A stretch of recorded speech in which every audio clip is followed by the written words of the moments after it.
Hello, and thank you for taking the time to learn about the Modified Checklist for Autism in Toddlers, also referred to as the M-CHAT. The M-CHAT is one of the validated, caregiver-completed developmental screening tools recommended in the Louisiana Developmental Screening Guidelines, which you'll hear more about in a minute. First, I wanted to let you know a bit about Children's Special Health Services, the group behind this webinar. We are a program of the Bureau of Family Health, which is located in the Office of Public Health, an agency of the State Health Department.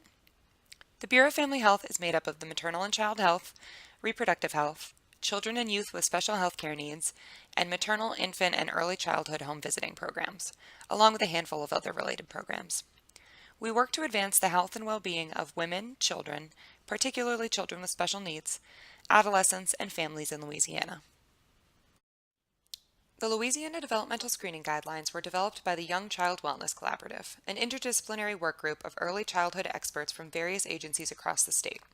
These guidelines expand screening recommendations beyond the domains included in the Bright Futures Guidelines released by the American Academy of Pediatrics, which include general developmental milestones, autism, and parent or caregiver well-being. The Louisiana Developmental Screening Guidelines also include social-emotional development and environmental risk. These voluntary guidelines promote national best practices and support providers with resources to build comprehensive screening services at the practice level.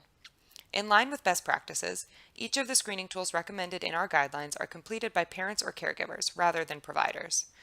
This shift in practice guidelines recognizes the unique expertise that caregivers have on their child's behavior in multiple settings, and also relieves providers from the time and energy it takes to administer and score an instrument based on interaction and observation. The M-CHAT is the screening instrument recommended by the Young Child Wellness Collaborative for Autism Spectrum Disorders. Here you can see the Louisiana Developmental Screening Guidelines periodicity schedule, an easy-to-use table showing which screenings to conduct at each well-child visit. In alignment with the Bright Futures Guidelines from the American Academy of Pediatrics, the Louisiana Developmental Screening Guidelines recommend screening every child for autism at the 18 and 24-month well-child visits, as well as any time there is a provider or caregiver concern.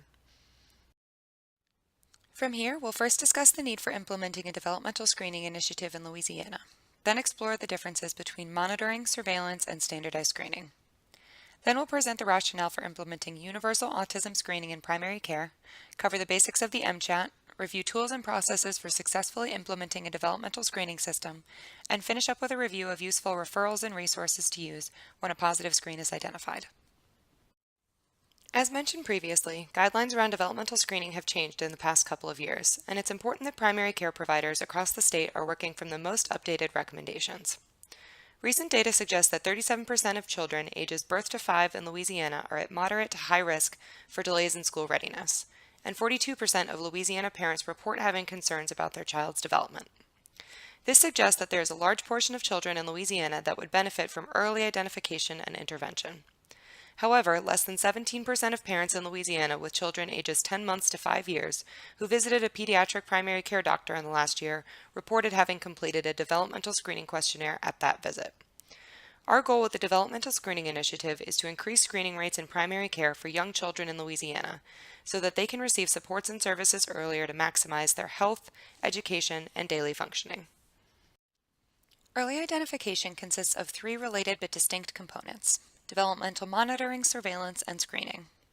Each is a method of tracking developmental milestones.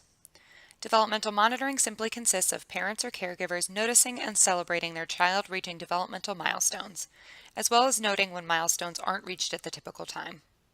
Since many parents often don't know every developmental milestone or when they should occur, using tools like the CDC's Learn the Signs, Act Early materials can be very helpful.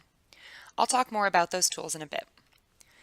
Developmental surveillance is essentially the same concept as developmental monitoring, but is typically conducted by healthcare or early care and education providers.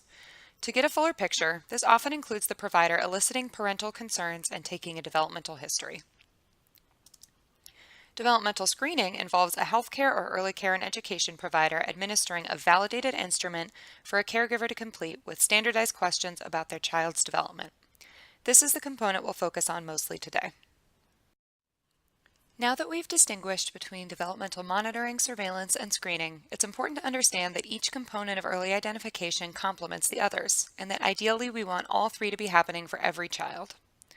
Many primary care providers have effective procedures for developmental surveillance. For instance, building questions for parents about development into the normal flow of a well-child visit. This is a great practice that can help normalize discussions around development for families and providers. However, a limitation of relying exclusively on surveillance is that while it does a good job of picking up children with significant impairments, it may miss those who have more subtle issues that might respond well to early intervention. Research demonstrates that children receiving standardized screening were referred to early intervention services 64% faster than children receiving surveillance alone. Similarly, we know that children whose parents engage in developmental monitoring and whose physicians administer developmental screening tools are more than twice as likely to receive early intervention services compared to children receiving only monitoring or only screening. All three components work best together to link children to needed resources. There is strong rationale for systematically screening toddlers for autism spectrum disorders. Symptoms of autism often become apparent in the second year of life, and many cases can be identified by 18 months. By 2 years, a full diagnosis is considered very reliable. Despite the opportunity for early identification, most children with autism spectrum disorders are not diagnosed until age 4 or later.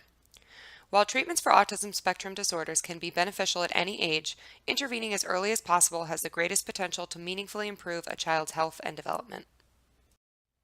The Modified Checklist for Autism in Toddlers is a two-stage screening tool developed in 2009 that is designed to assess risk for autism spectrum disorders or developmental delays in children 16 to 30 months of age. The first stage of screening is to provide caregivers with the M-CHAT-R, which is a 20-item questionnaire. The questionnaire is designed to detect as many cases of autism spectrum disorders as possible, resulting in a high false positive rate. The second stage of the screening process, consisting of a short follow-up interview, referred to as the M-CHAT-RF, is designed to screen out some of the false positives. The M-CHAT is available in 38 languages, including English, Spanish, French, Creole, and Vietnamese, and both the questionnaire and follow-up interview materials are available for free download at mchat.org. Administering the M-CHAT consists of 4 steps.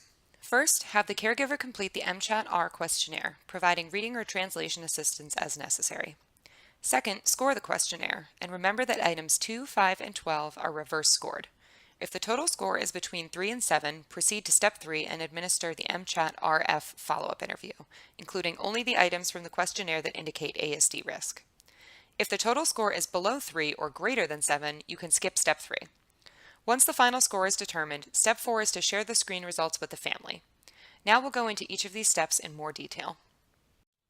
Here we have an example M-CHAT-R, the caregiver-reported questionnaire that is administered in the first step of screening. As mentioned before, the M-CHAT-R consists of 20 yes or no items that ask questions about the child's behavior. It's important for the validity of the screening results that caregivers understand the screener. Don't be afraid to offer reading or interpretation assistance if you think that it's needed. Once the caregiver has completed the M-CHAT-R, the next step is to score the questionnaire. For most of the items, no indicates risk for autism spectrum disorders and counts as a point. However, items 2, 5, and 12 are reverse scored, and so for these items, yes indicates risk for autism and counts as a point. Here we have an example of what the M-CHAT might look like when you get it back from a caregiver. Let's walk through the scoring procedure. It may be easiest to first score the reverse scored items, marked with green stars here, items 2, 5, and 12. For these items, yes indicates autism risk. We can see that this caregiver marked yes on item 12, which counts as a point and is marked with an orange star. For the rest of the items, no indicates autism risk. We can see that the caregiver marked no for items 3, 8, 11, 14, 16, and 19, giving us 6 more points for a total score of 7. At this point, if the score was 2 or less, the screen would be negative, and you could skip straight to step 4. Similarly, if the score was 8 or greater, the screen would be positive, and you could also skip straight to step 4. A score falling in the range of 3 to 7 indicates a medium level of risk, and must be followed up with step 3, the M-CHAT-RF follow-up interview. Since our score here is 7, let's review the process for the follow-up. Step 3 involves conducting the semi-structured M-CHAT-R follow-up interview, asking only about each of the items indicating autism risk from the questionnaire. In other words, the content of the interview will be determined by the responses to the questionnaire. When you download the follow-up interview from the M-CHAT website, the packet includes instructions for administration, as well as flowcharts like this one for each question from the questionnaire. First, repeat the question as stated on the form using the child's name. If the caregiver changes their answer from no to yes, ask them to provide an example of the behavior. If the example behavior they give is included on the flowchart pass list, this counts as a pass and you can move on to the next item. If the behavior is not included on the list, go through and ask about each item on the checklist until they answer yes to one of the questions. Yes to any of the questions indicates passing, but if each is a no, then that item has been failed. As you can see in this example, the caregiver responded no to each of the prompted questions, resulting in a fail for this item. If a parent is unsure of the answer to any of the questions, ask them which is most often closer to the truth until you get a yes or a no. If a child fails 2 items, the screen is considered positive, and you can stop the interview and proceed to step 4. The final step in the screening process is to share the results of the screen with the family. A score of 2 or less counts as a negative screen, indicating low risk for autism spectrum disorders. Make sure to answer any questions a caregiver might have about the result and provide resources as necessary. If the child failed 2 items or more in the follow-up interview or had a score of 8 or greater on the initial questionnaire, the screen is considered positive. Positive screens should always be followed up with diagnostic testing and early intervention services. Regardless of the level of risk, make sure caregivers and family members understand that the results of the screen do not constitute a diagnosis, and that resources and supports are available if they're interested in them. Now that we've gone over the basics of the M-CHAT, it's important to discuss the process of implementing this and any other tool into your practice workflow. Our team at the Bureau of Family Health can provide technical assistance to any practice interested in implementing a developmental screening system. The extent and focus of our assistance is entirely up to you. We know that each practice and the communities they serve are different, and our goal is to help you create a sustainable system that works for you. Our TA request form is the first step of our collaboration. We collect information on your clinic and staff so that we can better understand how to tailor our assistance to your needs. The back of the sheet lists the types of trainings we offer and the different activities we can assist with. This form can be found on our website at www.ldh.la.gov/CSHS. One of the primary tools we encourage providers to take advantage of is our screening implementation worksheet. The worksheet prompts you to plan for 5 different areas: materials, completing the screening forms, scoring the screening forms, documenting the screening results, and patient discussion and follow-up. Many of the questions around implementation of screening programs are questions of who will be responsible for each step, which is why we ask about clinic staff composition on the TA request form. There are roles for clinical as well as administrative staff. Implementing standardized screening works best when the entire team is aware of the initiative and the various roles are clearly established. Our main take-home message is slow down to speed up. While it might seem like planning and pre-work is an extra step that you don't have time for, you really can't afford not to do it. Trying to implement developmental screening without a plan can result in confusion, extra work, missed opportunities, and frustration. Another useful tool for implementing developmental screening is process mapping. Process mapping involves the creation of a visual aid for picturing work processes that shows how inputs, outputs, and tasks are linked. While this activity was originally designed for quality improvement for existing processes, it can also be used to think through a new process as well. Once a process is chosen, the group should map out the way the work is currently being done, or if this is a new process, map out how you envision it going. Next, identify gaps and problem areas. What's preventing the process from running smoothly? Are the responsibilities assigned in a way that makes sense? Does the workflow fit with the time and space we have?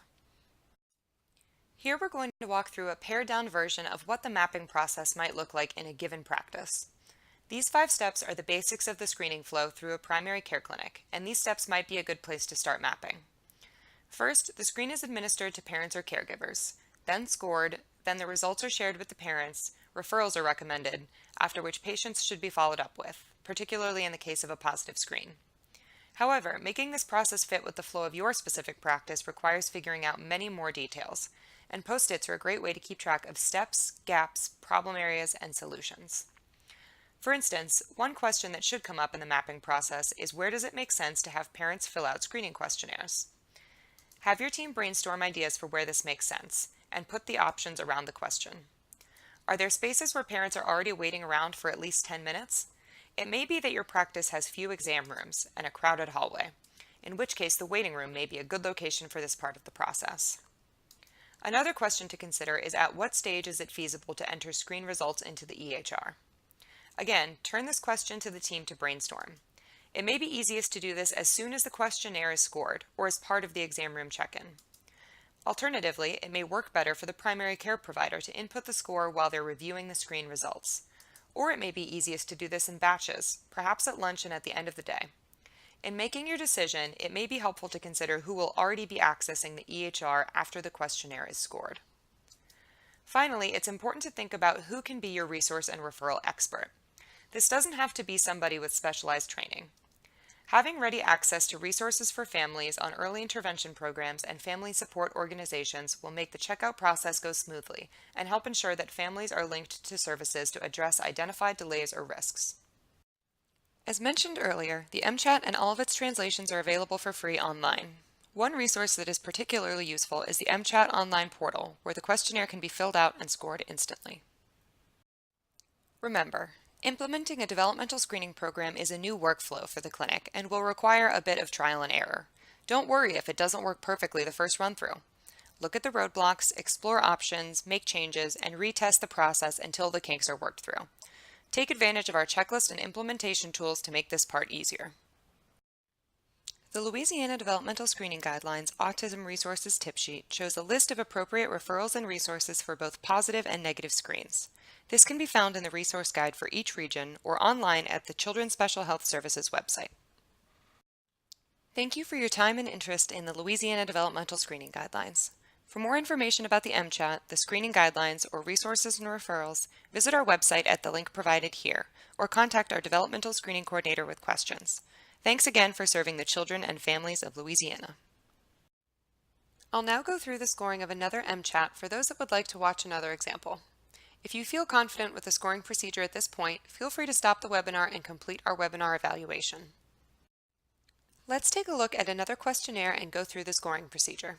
First, score the reverse scored items, 2, 5, and 12, marked here with green stars. For these items, each yes response gets a point. Here we can see that Sutton's father responded yes to question 5, marked here with an orange star, contributing 1 point to the total score. For items 2 and 12, the response was a no, so they get no points. For the rest of the items, each no response gets a point. We can see Sutton's father responded no to items 16 and 19 for 2 more points towards the total score of 3. Since the total score is in the range of 3 to 7, the follow-up interview should be conducted. Once you determine that a follow-up interview must be conducted, get together the interview flowcharts for each of the items indicating autism risk. The first item on this questionnaire that indicated risk was number 5, and the flowchart is shown here. The next step is to read the question aloud to the parent using the child's name. In this case, you'd say, does Sutton make unusual finger movements near his eyes? If Sutton's father changed his answer to no, that would indicate a pass for this item, and you could stop here and go to the next item. Since he answered yes, the next step is to ask him to describe the movements. In this case, he reported that Sutton flaps his hands near his face, but didn't report any of the other options on the list. The next question in the flowchart to ask Sutton's father is, does this happen more than twice in a week? Which he responded yes to, which means that he fails this item and you can continue the interview with the next item. The second item on this questionnaire that indicated risk was number 16, and the flowchart is shown here. Just like the last item, the next step is to read the question aloud to the parent using the child's name. In this case, you'd say, if you turn your head to look at something, does Sutton look around to see what you're looking at? If Sutton's father changed his answer to yes, that would indicate a pass for this item, and you could stop here and go to the next item. Since he answered no, the next step is to ask him, what does he do when you turn to look at something? In this case, he reported that Sutton seems to ignore him when he looks at something, but didn't report any of the other options on the list. Since there's an option for him to have answered both pass and fail responses, prompt Sutton's father by asking each of the questions in the gray boxes, like, does Sutton look toward the thing that you're looking at? He reported no to each of these questions, which means that he fails this item. Here we have the follow-up scoring sheet, which is used to keep track of responses to interview questions. While this sheet looks a lot like the initial questionnaire that the parent or caregiver fills out, each of the item responses have changed from yes or no to pass or fail. These responses remove the element of reverse scoring and make it easier to keep track of items indicating risk. Failing 2 items on the follow-up interview counts as a positive screen, so in the case of Sutton and his father, you can stop conducting the interview after the second item. Even though there were 3 responses indicating risk on the initial questionnaire, you do not have to proceed to the third item because the screen is already positive. At this point, you should share the results of the screen with Sutton's father, making sure to emphasize that screening results do not constitute a diagnosis and that Sutton should be referred for further assessment. Thank you for your time and interest in the Louisiana Developmental Screening Guidelines. For more information about the M-CHAT, the screening guidelines, or resources and referrals, visit our website at the link provided here, or contact our developmental screening coordinator with questions. Thanks again for serving the children and families of Louisiana.